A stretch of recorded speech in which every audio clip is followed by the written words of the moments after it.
Pela segunda parte aqui do vídeo sobre teologia e prosperidade, né? E no primeiro vídeo eu disse e afirmo que não existe teologia da prosperidade. Não existe, porque prioridade não é Deus. Não sendo Deus, não pode ser teologia, né? Então, teologia é o estudo da ciência de Deus.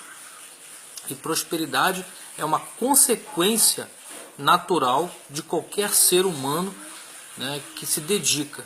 Então, como eu disse anteriormente, todos os personagens da Bíblia, como Abraão, Jacó, Sansão, Moisés e outros da Bíblia, todos eles tiveram, e principalmente o Jó, foram pessoas pessoas que trabalharam, tiveram oportunidades, trabalharam dignamente e consequentemente fizeram fortunas mediante as bênçãos de Deus, porque Deus dava saúde e eles trabalhavam. Nada de breganha, nada de fazer uma junção de palavras e fazer nisso uma doutrina religiosa para garimpar dinheiro e fazer comércio da palavra de Deus, como diz. Bom, eu estou aqui com a Bíblia aberta aqui em Timóteo capítulo 4, versículo 16, diz assim: tem cuidado de ti mesmo e da doutrina, persevera nessas coisas, porque fazendo isto te salvará tanto a ti mesmo como os que te ouvem. Então, nós fazemos o ID de Jesus. A gente tem que pregar o contrário dos que andam na contramão da palavra de Deus. E doutrina da Bíblia, ela é muito mais do que uma coisa assim religiosa. Doutrina é senso, é inteligência, é sabedoria, né? Então, Timóteo aqui está falando que temos que ir de contra essas coisas inflamadas que está acontecendo por aí, essa comercialização da palavra de Deus, pessoas pagando para pregar, cobrando para pregar, cobrando fortunas, e pior que não vivem, né? O evangelho é bem claro, Paulo vai dizer lá que é digno as pessoas viverem, né, do evangelho. As pessoas que vivem para o evangelho é digno de ser servido, mas simplesmente as pessoas comercializarem, fazerem um extra com a palavra de Deus, né? Um bico com a palavra de Deus, tem a sua profissão, tem o seu ganho, ainda quer ganhar em cima do talento que Deus te deu. Isso é inadmissível, tá? Isso é inadmissível. E, obviamente, priorizar a riqueza, priorizar e pregar a riqueza é antibíblico, porque Deus não mandou pregar a riqueza, pregar a prosperidade. Jesus mandou pregar o seu evangelho, porque está chegando ao fim, né?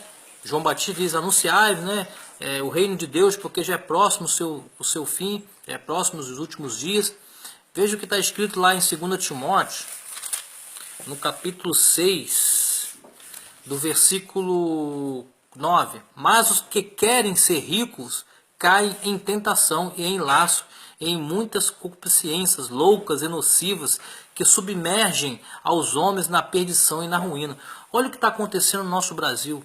Quantas pessoas saíram do meio cristão, dos braços de Deus, e foram para a política, para a politicagem, se enriqueceram ilicitamente e agora estão em ruínas. Isso é um exemplo. Então Deus ele não quer que você seja pobre e miserável. Ele quer que você seja digno e trabalhador. Se você tem de conseguir as coisas, é com honestidade, com consequência do seu trabalho, do seu suor, não de breganha com Deus, tá? E lá no versículo 17 de Timóteo, ainda no versículo, em 1 Timóteo 6, né, agora Agora já em 2 Timóteo, perdão, 2 Timóteo capítulo 1, versículo 17, diz assim: manda aos ricos deste mundo que não sejam altivos, nem ponham esperança na incerteza das riquezas, mas em Deus. Olha só, que é mais desbancou totalmente a teologia da prosperidade. Paulo ensinando aos Timóteos, dizer, não, o rico confia muito nas suas riquezas. E as riquezas, a prosperidade são coisas incertas. Mas o certo é se assegurar em Deus. Então a gente tem exemplo muito claro de que não devemos pregar a riqueza e nem querer ser rico e nem querer ser próspero por uma condição de bleganha ou de comercialização da obra de Deus. Tá?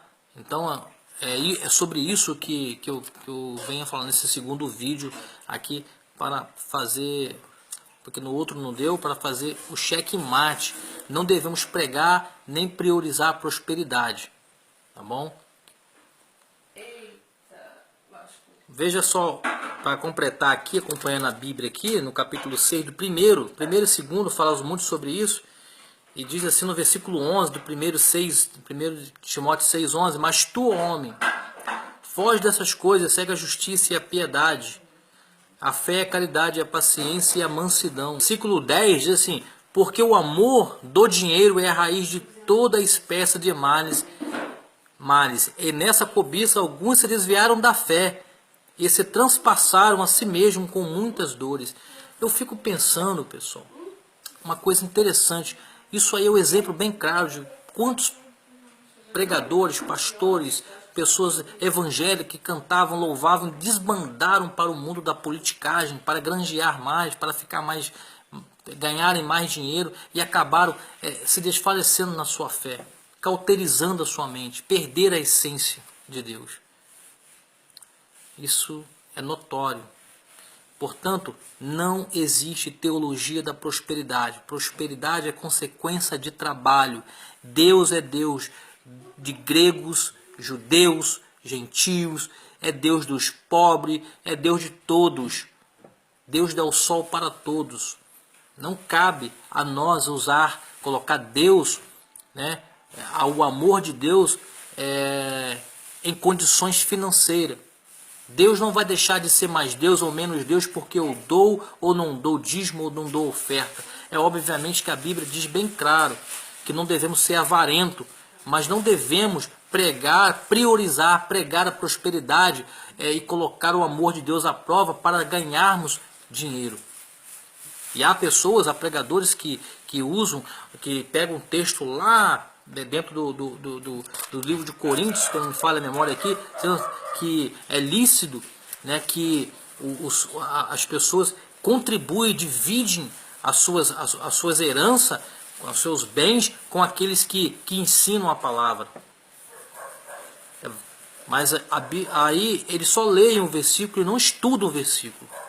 Tá, pessoal? Então, a Bíblia diz que é digno aquele que vive para o Evangelho, não viver do Evangelho. Viver do Evangelho e viver para o Evangelho é uma coisa. Se você vive para o Evangelho, nós temos que cuidar de você, porque você vive para o Evangelho, não vive do Evangelho. Que Deus abençoe, que nós sejamos pessoas prósperas, primeiro lugar da misericórdia e do Espírito Santo de Deus. Amém.